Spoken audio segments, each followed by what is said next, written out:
जय हिंद मेरे प्यारे साथियों। न्यू फ्रेंड्स एकेडमी पर आप सभी का स्वागत है।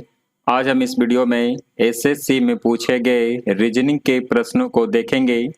तो आइए आज का सेशन शुरू करते हैं। पहला प्रश्न दिया गया है, उस संख्या की पहचान कीजिए जो निम्नलिखित श्रृंखला से संबंधित नहीं है। यहाँ पर आपको उस संख्या का चयन करना है जो इस श्रृंखला से संबंधित नहीं है। तो आइए देखते हैं कि यहाँ पर क्या लॉजिक लगाया गया है। यहाँ पर संख्या लिखा गया है 2, 9, 28, 64, 126, 217, 344 और 513। यहाँ पर देखिए लॉजिक क्या लगाया गया है। 1 का क्यूब प्लस 1, 2 का क्यूब प्लस 1, 3 का क्यूब प्लस 1, 4 का क्यूब प्लस 1, 5 का क्यूब प्लस 1, 6 का क्यूब प्लस 1, 7 का क्यूब प्लस 1, 8 का क्यूब प्लस 1। लेकिन यहाँ पे आप देख रहे हैं कि 4 का क्यूब प्लस 1 65 आना चाहिए था, लेकिन यहाँ पर लिखा क्या गया है 64, इसलिए इसका करेक्ट आंसर क्या होगा, ऑप्शन नंबर डी। नेक्स्ट, निम्न वर्गों के बीच सबसे बेहतर संबंध दर्शाने वाले वेन आरेख का चयन कीजिए। यहाँ पर आपको दिया गया है विद्यालय, अध्यापक और छात्र। इसका वेन डायग्राम आपको चयन करना है। तो विद्यालय, जैसा कि आप सभी को पता है कि विद्यालय के अंतर्गत ही आते हैं अध्यापक और विद्यालय के अंतर्गत ही आते हैं छात्र, लेकिन अध्यापक और छात्र जो होते हैं दोनों अलग अलग होते हैं, इसलिए इसका सही उत्तर होगा ऑप्शन नंबर डी। नेक्स्ट, निम्नलिखित में से बेजोड़ की पहचान कीजिए। यहाँ पर 4 ऑप्शन दिया गया है, इसमें से आपको उस विकल्प का चयन करना है जो सबसे अलग होगा। यहाँ पर 3 विकल्प किसी न किसी तरह से समान होगा और एक विकल्प जो होगा वो सबसे अलग होगा। आपको आंसर के रूप में उसी का चयन करना है। तो देखिए यहाँ पर क्या लॉजिक लगाया गया है। लिखा गया है L, K, J, I, Z, Y, X, W, D, C, B, A, Q, R, S, P। यहाँ पर L का जो पोजीशन होता है 12, यहाँ पर आप देखेंगे कि -1 का पोजीशन यहाँ पे किया गया है, -1, -1। इसमें -1 का लॉजिक लगाया गया है। यहाँ पर भी आप देखेंगे तो -1, -1, -1। यहाँ पर भी लॉजिक है -1, -1, -1। लेकिन यहाँ पे आप देखिएगा तो +1, +1, -3। तो ये जो होगा हमारा सबसे अलग हो जाएगा, इसलिए इसका सही उत्तर होगा ऑप्शन नंबर डी। नेक्स्ट, यदि चिल्ड्रेन को इस प्रकार के रूप में कुटबद्ध किया जाता है तो मूवमेंट को किस प्रकार के रूप में कुटबद्ध किया जाएगा। इसका आप आंसर कमेंट बॉक्स में जल्दी से टाइप कीजिएगा। तो आइए देखते हैं कि यहाँ पर क्या लॉजिक लगाया गया है। यहाँ पर चिल्ड्रेन को लिखा गया है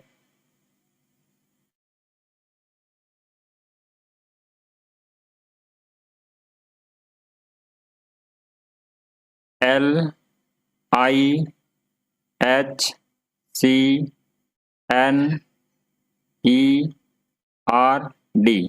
यहाँ पर देखिए लॉजिक क्या लगाया गया है। यहाँ पर स्टार्टिंग का जो 4 लेटर है उसका पोजीशन को बस सिर्फ इंटरचेंज कर दिया गया है। L को यहाँ पे लिख दिया गया है और C को इधर कर दिया गया है।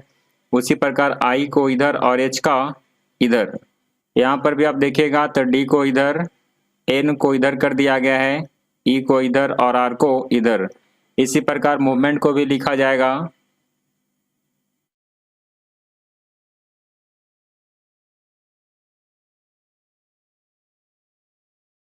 यहाँ पर जब चेंज कीजिएगा तो यहाँ पर आ जाएगा E, यहाँ पर आएगा M, यहाँ पर आएगा V और यहाँ पर आ जाएगा O।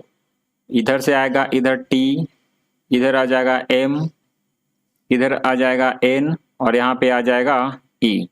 तो इसका जो सही आंसर होगा EVOMTNEM, जो कि इसका ऑप्शन नंबर विकल्प डी में दिया गया है। तो सही उत्तर क्या होगा, डी। इस प्रकार के कंसेप्ट को आप ध्यान रखिएगा। एसएससी में सबसे ज़्यादा इस प्रकार के कंसेप्ट पे प्रश्न पूछे जाते हैं। तो आइए देखते हैं नेक्स्ट प्रश्न। उस विकल्प आकृति का चयन कीजिए जिसे जब प्रश्न आकृति के रिक्त स्थान में रखा जाए तो वह स्वरूप को पूर्ण करेगी। आपको यहाँ पे व्हाट के स्थान पे क्या आएगा, आपको इसका सही उत्तर का चयन करना है। आप यहाँ पे देख रहे हो कि एक दूसरे का अपोजिट दिया गया है। सेम उस प्रकार इसका जब अपोजिट करेंगे तो इसका जो फिगर बनेगा कुछ इस प्रकार से बनेगा। इसका सही उत्तर होगा ऑप्शन नंबर ए। नेक्स्ट, यहाँ पर दिया गया है उस विकल्प का चयन कीजिए जो तीसरे पद से उसी प्रकार संबंधित है जिस प्रकार दूसरा पद पहले पद से संबंधित है। यहाँ पर लॉजिक क्या लगाया गया है, 11 को लिखा गया है 169, तो 18 को क्या लिखा जाएगा। तो यहाँ पे किया गया है 11 में 2 जोड़ा गया है, उसके बाद 13 का स्क्वायर किया गया 169, उसी प्रकार 18 में 2 जोड़ेंगे आ जाएगा 20 और 20 का स्क्वायर करने पे इसका आंसर जो आ जाएगा 400, जो कि ऑप्शन नंबर डी में दिया गया है। तो सही उत्तर होगा ऑप्शन नंबर डी। नेक्स्ट, निम्नलिखित में से विषम की पहचान कीजिए। यहाँ पर फिर से आ गया है 4 विकल्प दिया गया है, इसमें से 3 किसी ना किसी एक तरह से समान होगा और एक विकल्प जो होगा वो सबसे अलग होगा और आपको आंसर के रूप में उसी विकल्प का चयन करना है। तो यहाँ पे आप देखेंगे कि नीचे से अधिक और ऊपर ये सभी संबंध सूचक अवयव हैं, जबकि यहाँ पे बड़ा जो है संबंध सूचक अवयव नहीं है, तो इसलिए इसका सही उत्तर होगा ऑप्शन नंबर बी। नेक्स्ट, निम्नलिखित विकल्पों में से दिए गए 4 परिवर्तनों में से कौन सा समीकरण को सही करेगा। आपको यहाँ पर देखिएगा कि क्या लॉजिक लगाया गया है। लिखा गया है 30 गुने 3 माइनस 3 बराबर 13। अब यहाँ पे देखिए लॉजिक क्या लगाया गया है। इस प्रकार के प्रश्नों को हल करने के लिए सबसे पहले हमें उस विकल्प से ऑप्शन लगाना है जहाँ पर कि भागा दिया गया होगा। तो यहाँ पे आप देख रहे हैं कि यहाँ पे भागा दिया गया है, यानी कि गुना को आप ऐसे भी यहाँ पे देखिएगा कि गुना को जब भाग कर दिया जाए और माइनस को प्लस कर दिया जाए तब ये क्या हो जाएगा 30 भागे 3 प्लस 3, 3 से ये कट जाएगा 10 बार में, 10 प्लस 3 कितना आ जाएगा 13। इसका सही उत्तर होगा 13, जो कि आपको यहाँ पर दिया भी गया है, इसलिए इसका सही उत्तर क्या हो जाएगा ऑप्शन नंबर बी। गुना को भागा में बदलकर और माइनस को प्लस में बदलकर क्या आ रहा है, आंसर 13 आ रहा है, इसलिए इसका सही उत्तर क्या होगा ऑप्शन नंबर बी। नेक्स्ट, उस संख्या को पहचानिए जो अन्य से भिन्न है। यहाँ पर देखिए क्या लॉजिक है। 196 14 का स्क्वायर होता है, 256 16 का स्क्वायर होता है, 121 11 का स्क्वायर होता है, लेकिन ये जो 252 है वो किसी का भी स्क्वायर नहीं होता है, इसके लिए इसका सही उत्तर होगा ऑप्शन नंबर सी। नेक्स्ट,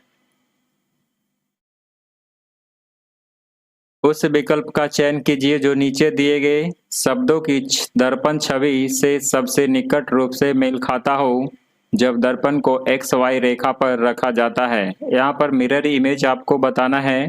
तो मिरर इमेज बनाने के लिए आप इस बात का ध्यान रखिएगा, जो मिरर से जितना नज़दीक होगा उसका इमेज भी उतना ही नज़दीक होगा और जो जितना दूर होगा उसका इमेज भी उतना ही दूर बनेगा। इस प्रकार से हो जाएगा ई सी ए, इसलिए ये जो है ऑप्शन नंबर ए में दिया गया है, तो सही उत्तर होगा ऑप्शन नंबर ए। नेक्स्ट, दी गई उत्तर आकृतियों में से उस विकल्प आकृति का चयन कीजिए जिसमें प्रश्न आकृति छिपी या निहित है। आपको देखना है कि यह जो आकृति है इन चारों विकल्पों में किस में छिपा हुआ है। यहाँ पे आप ध्यान से देखिएगा तो यहाँ पे आप देख पा रहे होंगे कि इस प्रकार से ये जो आकृति यहाँ पर छिपा हुआ है, इस प्रकार से यह आकृति छिपा हुआ है। इसका सही उत्तर हो जाएगा ऑप्शन नंबर बी। नेक्स्ट, उस स्वरूप के साथ एक वर्गाकार पारदर्शी कागज दिया गया है। 4 विकल्पों में से चयन कीजिए कि बिंदीदार रेखा पर पारदर्शी कागज को मोड़ने पर स्वरूप किस प्रकार दिखाई देगा। आपको जब यहाँ पे देख रहे हैं कि इसको जब इस प्रकार से मोड़ा जाएगा तो ये जब इधर से मुड़ेगा तो ये इस प्रकार से कुछ बन जाएगा। तो ऐसा किस विकल्प में है? ऑप्शन नंबर सी, इसका सही उत्तर होगा ऑप्शन नंबर सी। नेक्स्ट, निम्नलिखित में से बेजोड़ जोड़ी की पहचान कीजिए। यहाँ पर फिर से आ गया है 4 विकल्पों में से आपको उस विकल्प का चयन करना है जो सबसे अलग होगा। यहाँ पर दिया गया है इजिप्ट की राजधानी होता है काहिरा, इराक की मुद्रा है दिनार, ग्रीस की राजधानी एथेंस, इटली की राजधानी रोम। तो यहाँ पे आप देख पा रहे होंगे कि 3 ऑप्शन में जो है राजधानी दिया गया है, जबकि दूसरा विकल्प में जो है मुद्रा दिया गया है, इसलिए सारों से अलग हो जाएगा, इसलिए इसका सही उत्तर होगा ऑप्शन नंबर बी। नेक्स्ट, निम्नलिखित श्रृंखला को पूरा करने के लिए सही विकल्प की पहचान कीजिए। अब यहाँ पे देखिए क्या लॉजिक लगाया गया है। संख्या दिया गया है 1, 3, 5, 11, 21, 43, 85, 171, यहाँ पर 62। यहाँ पर लॉजिक जो लगाया गया है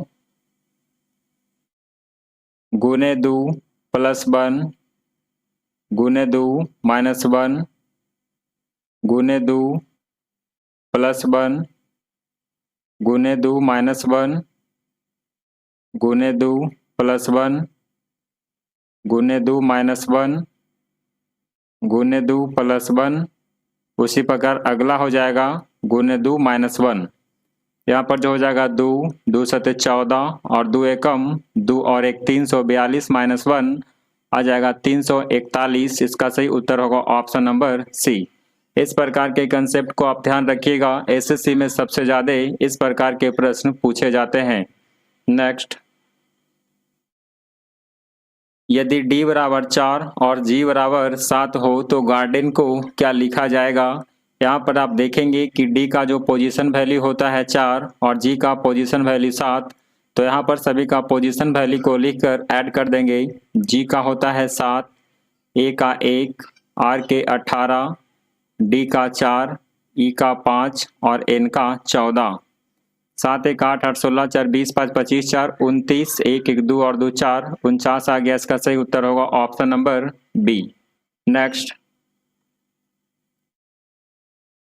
दिए गए कथनों और निष्कर्षों को ध्यानपूर्वक पढ़िए और निर्णय कीजिए कि दिए गए कथनों में से कौन सा या कौन से निष्कर्ष तार्किक रूप से अनुसरण करता है। यहाँ पर एक कथन दिया गया है और उसके बाद निष्कर्ष दिया गया है। आपको इस कथन के बेसिस पे निकालना है कि कौन सा निष्कर्ष सत्य होगा। पहला कथन दिया गया है, जापान में काम कर रहे सभी वैज्ञानिक प्रतिभाशाली हैं। नीचे दिया गया है, कुछ चीनी वैज्ञानिक जापान में काम कर रहे हैं। निष्कर्ष को देखते हैं, कुछ चीनी वैज्ञानिक प्रतिभाशाली नहीं हैं। कुछ चीनी यहाँ पर दिया गया है कोई चीनी वैज्ञानिक प्रतिभाशाली नहीं है, तो यहाँ पर दिया गया है कि कोई भी चीनी वैज्ञानिक प्रतिभाशाली नहीं है, ऐसा कथन में नहीं कहा गया है, इसलिए ये ऑप्शन गलत होगा। नेक्स्ट दिया गया है, कुछ प्रतिभाशाली चीनी वैज्ञानिक जापान में काम कर रहे हैं। कुछ प्रतिभाशाली चीनी वैज्ञानिक जापान में काम कर रहे हैं, तो ये बिल्कुल सत्य होगा। कुछ प्रतिभाशाली चीनी वैज्ञानिक जापान में काम कर रहे हैं, क्योंकि यहाँ पर दिया गया है कि सभी वैज्ञानिक प्रतिभाशाली हैं और कुछ चीनी वैज्ञानिक जापान में काम कर रहे हैं। नेक्स्ट, सभी प्रतिभाशाली वैज्ञानिक जापानी हैं, ये भी ऑप्शन में नहीं कहा गया है कथन में, इसलिए ये भी गलत होगा। नेक्स्ट, कुछ चीनी वैज्ञानिक प्रतिभाशाली हैं, ये भी बिल्कुल सत्य होगा। यहाँ पर दिया गया है कुछ चीनी वैज्ञानिक प्रतिभाशाली हैं, तो बिल्कुल ही सत्य होगा। तो इस प्रकार हमारा जो सही उत्तर होगा 2 और 4, देखते हैं किस विकल्प में दिया गया है। 2 और 4 ऑप्शन नंबर बी में दिया गया है। नेक्स्ट, निम्नलिखित श्रृंखला में अगले आने वाले अक्षर का चयन कीजिए। यहाँ पर दिया गया है ओ, आर, यू, एक्स और ए। अगला पूछ रहा है, तो देखिए यहाँ पे लॉजिक क्या लगाया गया है। ओ का होता है 15 प्लस का 3 प्लस का 3 प्लस का 3 प्लस का 3। उसी प्रकार आगे जब प्लस 3 करेंगे तो यहाँ पर आ जाएगा डी। इसका सही उत्तर होगा ऑप्शन नंबर ए। नेक्स्ट, निम्नलिखित श्रृंखला में दो संख्याओं को कोष्ठक में रखा गया है। निम्नलिखित श्रृंखला का अध्ययन कीजिए और श्रृंखला के अनुसार सही विकल्प का चयन कीजिए। देखते हैं यहाँ पर लॉजिक क्या लगाया गया है, लिखा गया है 4, 6, 10, 12, 16, 14 और 22। यहाँ पर देखिएगा +2, +4, +2, +4, +2, +4, यानी कि 16 में 2 तो यहाँ पर 18 आना चाहिए था, तब जाकर के ये जो है सीरीज सही होता। तो इधर से चलने पे जो है पहला वाला तो सही है लेकिन दूसरा वाला गलत है। तो देखिए ऑप्शन में क्या दिया गया है, पहले कोष्ठक की संख्या बाएं से गलत है। ये यहाँ पर बाएं से बिल्कुल ही सही दिया गया है, तो ये ऑप्शन नहीं हो सकता है। दोनों कोष्ठक की संख्याएं सही है, ये भी नहीं होगा। दोनों कोष्ठक की संख्याएं गलत है, ये भी नहीं होगा। तो एक बच गया, जो आंसर हो जाएगा ऑप्शन नंबर डी।